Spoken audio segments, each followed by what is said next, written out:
সংস্কারগুলোতে যে আমরা এতগুলো রাজনৈতিক দল এবং নাগরিকরা ঐক্যমত পোষণ করছি, এইটাকে জুলাই সনদ না বলে বরঞ্চ একেবারে এটাকে একটা জাতীয় সনদ হিসেবে আমরা গ্রহণ করে একটা গণভোটের মাধ্যমে এর একটা গণভিত্তি দিতে পারি। সরকারের সাথে রাজনৈতিক দলগুলো একটা দূরত্ব তৈরি করেছে, একটা সন্দেহ সংশয়ের সৃষ্টি করেছে। আমরা সেই সমস্ত উপদেষ্টাদেরকে অপসারণ করে উপদেষ্টা পরিষদ পুনর্গঠনের আমরা দাবি জানিয়েছি। আমরা আমাদের দলের পক্ষ থেকে আমরা পরিষ্কারভাবেই বলেছি যে সংস্কার নিয়ে আগামীকালকে আরেকটি মিটিং রয়েছে 11টা এখানে। কার্যত আমরা মনে করি যে সংস্কারের বিষয়ে ইতিমধ্যেই একটা ঐক্যমত তৈরি হয়েছে, আর মিটিংয়ের প্রয়োজন হচ্ছে না। এখন বাস্তবায়ন করার আসলে পালা।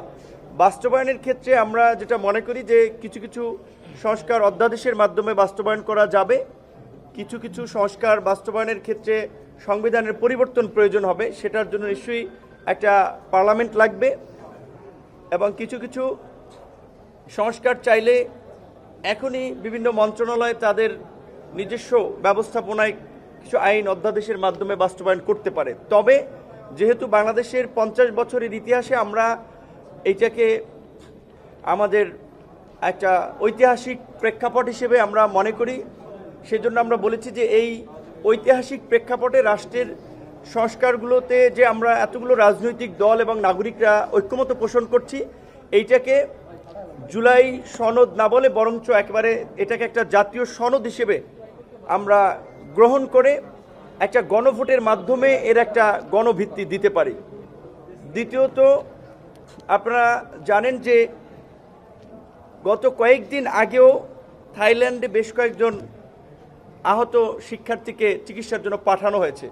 তাদের যতটুকু আমরা দেখেছি অনেকেরই শারীরিকভাবে পঙ্গুত্বের একেবারে শেষ প্রান্তে চলে গিয়েছে। তাদের চিকিৎসা এখনও বিদেশ পাঠাতে সময় লাগছে, এখনও অনেকে যেতে পারে নাই, 9 মাস লাগছে। তো এর মধ্যে দিয়ে আমরা প্রধান উপদেষ্টার সামনে জাতীয় ঐক্যমত্য কমিশনের সদস্যদের আইন উপদেষ্টা ছিলেন, আমরা পরিষ্কারভাবে বলেছি তারা জুলাইয়ের আহতদের চিকিৎসার ব্যবস্থাপনা এবং তাদের সহায়তায় ব্যর্থতার পরিচয় দিয়েছে যারা দায়িত্বে ছিলেন। সুতরাং এইটা সেনাবাহিনীর কাছে দিলে ম্যানেজমেন্টটা ভালো হবে।